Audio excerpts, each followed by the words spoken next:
Передаю слово Джиму Да. Бенцу, представителю компании Возьмите наушники, кому надо сразу. CCG International.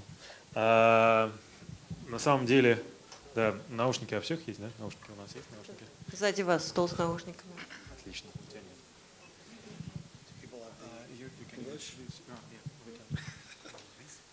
I don't need. Ready? Okay. Hello, everybody. My name is Jim Benz. I'm with CSG International, and two more presentations, and then a little champagne, I guess, hopefully. Again, I'm Jim Benz. We have Leonid Belsky, who runs our Russian office, my colleague with me here today in the front row, Leonid. And just as a brief introduction, I have about 20 years in the video monetization business. And what I'm here to talk to you about today is about how customers are making money on over-the-top and connected TV solutions and what we've been doing with that for the last 6 years. So hopefully taking a lot of the things that we're talking about today and telling you how some of our customers are doing that. So just a brief rundown of what's happening. I'm going to give you a brief overview of CSG, give you a little bit of what's happening in the cable market, how that's relating to the digital market, talk about some of the latest technologies, and then give you a couple case studies of what our customers are doing. I'll make it brief, I promise. So CSG, we're a mid-sized company. We're publicly traded. We work with a lot of the brands that you're very well aware of globally, a lot of the telcos. In the US, we are the top customer care and billing provider for some of the largest or most of the largest cable companies that you may have or may have not heard of, like Comcast, Time Warner, Charter, Dish. We do a lot of investment, a strong R&D, and we have had our customers for very long term, some 20 years plus. Again, there's just a list of some of our major cable customers. And really what we've seen happen in the market, in this market over the last couple of years, is that the economic slowdown has had a little bit of impact in terms of them rolling out their digital operations. And it's really been increasing some of their opportunities, but it's also had the ability for some new competitors to come in, like the telcos, the CSPs, the over-the-top providers, content aggregators, and content creators. Also, what we're seeing is that the customers' expectations are changing very drastically. So as we all know, we've heard this kind of all day, customers were very used to sitting in front of their TV and having that sort of experience. Over the last 2 years, with the explosion of devices, the explosion of tablets and smartphones, customers are now expecting to interact with their content where they're at, no matter where they are. So we're seeing that. Also, we're seeing a lot of video convergence, online video with mobile, TV everywhere. And really, as I mentioned, the devices are really an extension of the experience, and also could be an independent experience. So, generally, global competition or video competition is rising. Tablets are having a huge effect, and really, we've been doing this for 20 years with the cable companies, 6 years with over-the-top players. What we've seen having a huge impact is the technology over the last couple of years has made it possible for these technologies for customers to use. What I mean by that, if you think back just 6 years ago, YouTube was just starting. It was a terrible experience. Everything was grainy. There was very little content out there. Now, customers can watch HD quality. Most customers have access to broadband content if they're in major metropolitan areas, and they have access to broadband connections. And the devices, as I mentioned before, the form factor on the devices make it easy for those customers to be able to watch the video. So tremendous amount is made. So, as you know, over-the-top content today, what we really help those customers do is to manage the customer, manage the experience, manage the content, and then most of all, help them sell that content and manage that customer experience. Doing an advertising model is actually quite simple. You have an advertising model, you gather some information, you attach an ad to it, and it's, again, relatively simple. There's a lot of people out in the market doing that. Our focus has been on premium content, content that needs to be protected, customers that need to be managed, customers that need to be cared for if they're having, because once they start paying for content, their expectations change.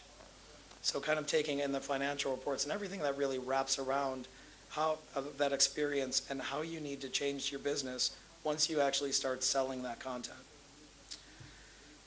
Some of the customers that are using it, some of the brands that you're I would think that you're familiar with, like Paramount Pictures, Sony Pictures, Disney, World Wrestling, a couple other companies.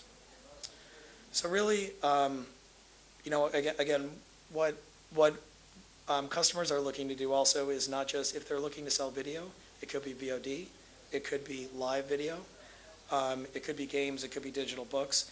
Video is really, as I think we're all aware of, is the most difficult to sell, manage, and deliver to clients. That's where we focus on. Models are really, as we said, changing. 5 years ago, everything was advertising, and again, I'm speaking mostly from a North American, Western European standpoint. Those models were mostly advertising, very little commerce.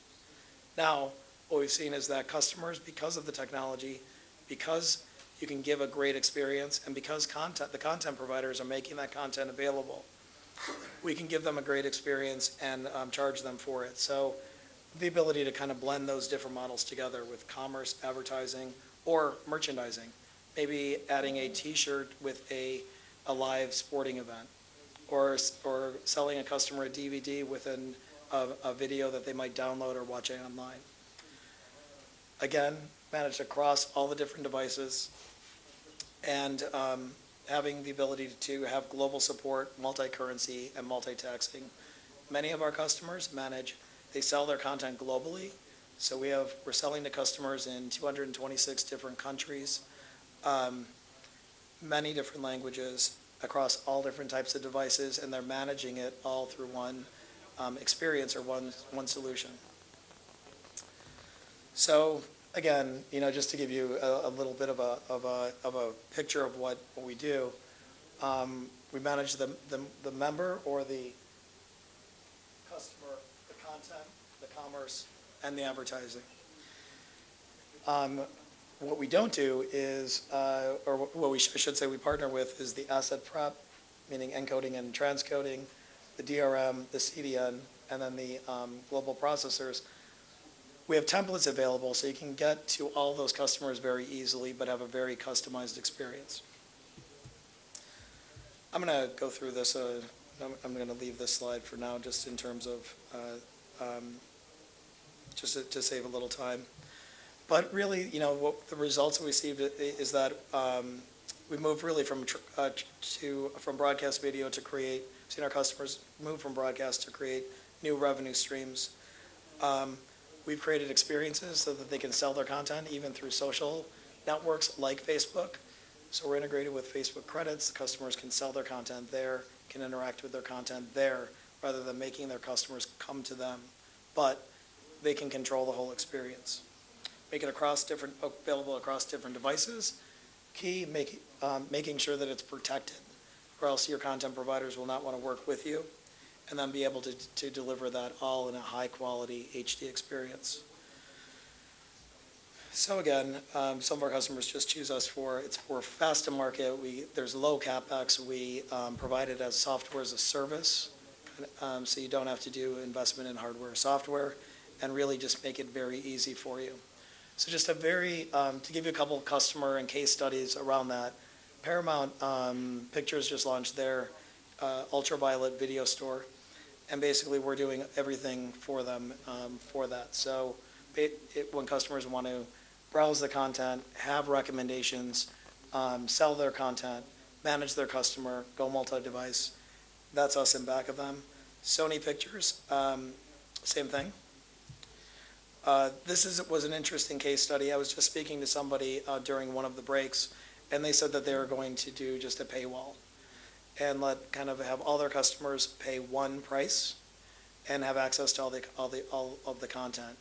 So NBC Universal Sports, what they sell is basically all Olympic type sports. So sports that you might not watch all, they're kind of niche, I would call them sports. So cycling, running, those sort of things. When they went into the market initially, they put up a paywall, and they said they were charging about $100 a year, and they said you could have access to any and all of the content that we have. Not successful. They weren't able to sell very much at all.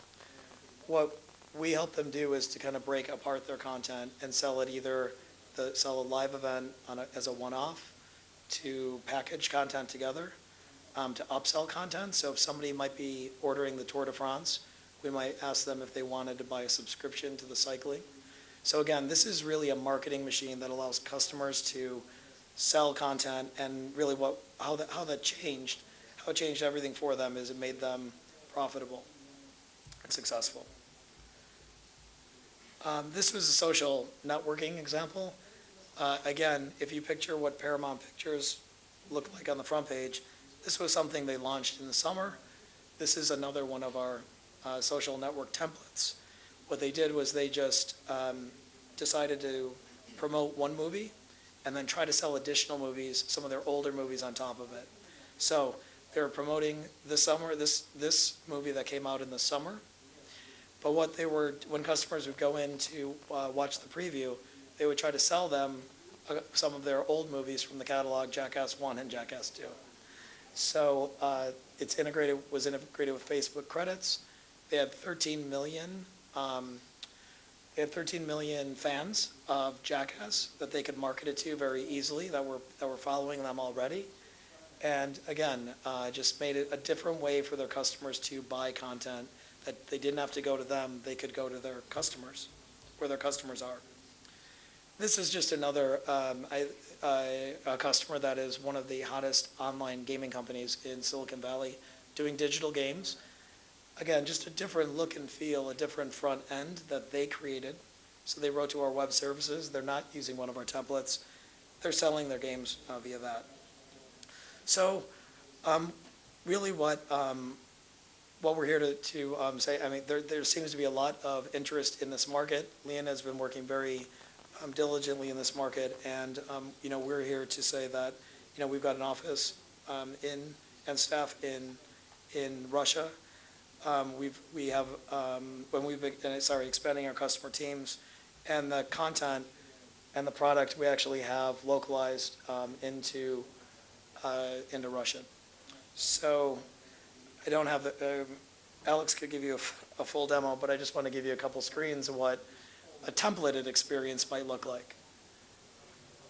So again, just going through that. So again, we think that this is definitely a market, and being here today, I think that this is definitely an emerging market. It seems like there's definitely more of it seems like there's definitely more focused on advertising than pay. My prediction is that this will change very quickly. Right now, I've got limited device support. The operators are building the new generation of content distribution platforms. High speed is available in kind of major metropolitan areas, but it seems like an accelerated adoption of smartphones, tablets, which I believe will continue to drive this market. So again, I think that the market right now, as we saw it a year and a half ago, was in complete disruption. A lot of people coming in, a lot of different players. I think what we'll see is probably not one or two emerging. We're going to see quite a lot emerge over the next couple of years, and then probably we'll start seeing those kind of be consolidated. The technology can support this today, and the market for premium content is increasing, globally, and really customers will want hear their content everywhere all the time, and I think the key is that they will eventually pay for unique content, great experiences, and good, good content. Just one thing, I know that there's also, there's been mentioned through the conference of a lot of theft and a lot of piracy and those sort of things. Again, we see the same thing in the U.S. and Western Europe. And what we also see, though, is customers, if they will pay for a good HD experience, that they own the content or that they've got access to the content and a good support structure in back of them. So if they're having any issues or they pay for something and they're not getting a great experience, that they're managed well and treated like a customer. So with that, I just wanted to say thank you, give you our information, let you know that we are here in the market and answer any questions that you might have. Thank you, Jim. Unfortunately, we have a limit of time. Sorry.